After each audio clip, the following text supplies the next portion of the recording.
After I was released from prison, I made very hard choices. And I don't have the time to go through all my motives. But yes, I had many motives. Many motives to fight against Hamas, and I still do. And nobody can get in my way. Not even the United Nations.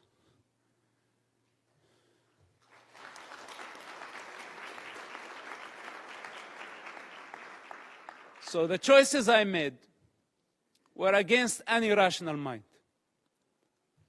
I ended up working together with the Israeli intelligence for 10 years. We had a common goal. That goal was to stop suicide bombing attacks. Hamas, for those who don't know, or those who have short memory, carried many suicide bombing attacks during the 90s and the early 2000s. Dozens of suicide bombing attacks where a suicide bomber took an explosive built went inside a bus and blew himself up, killing all type of people. Not only Israelis. Americans were killed. Europeans were killed. Other nationalities, including Israeli Arabs, including Muslims. Hamas did not differentiate. Take Hotel Park, for example. On a holiday, on the most sacred Jewish holiday, a suicide bomber go into the dinner, blow himself up, kill more than 30 people. Some Holocaust survivors died in that attack. Dolphinarium, some teenagers having fun at the beach.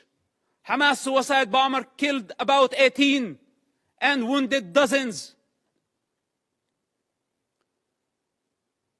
Look up, see how many buses.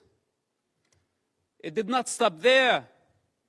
Hamas attacked the Hebrew University. 6 Americans were killed in that attack.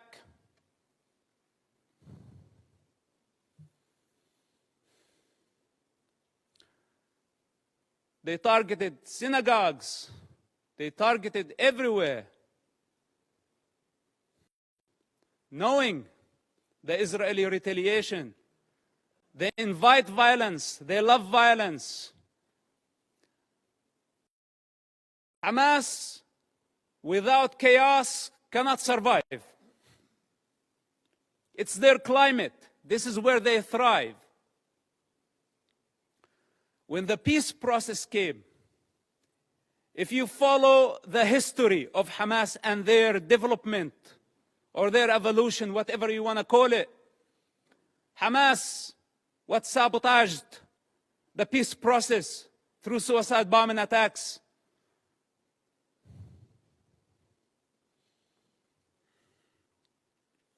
And they don't have a vision. That's the problem. Because nobody can satisfy their ambition when they are waging a holy war. We're not talking about IRA. We're not talking about other political terrorist organizations that we can pressure them, bend them, bring them to the negotiating table. We are talking about a religious group that does not believe in political borders, that wants to annihilate an entire race in order to build an Islamic state. I don't know what else can be said about this group. And I don't know why it's not obvious to everybody that the United Nations fail to condemn them. Bunch of rapists. This is what they are.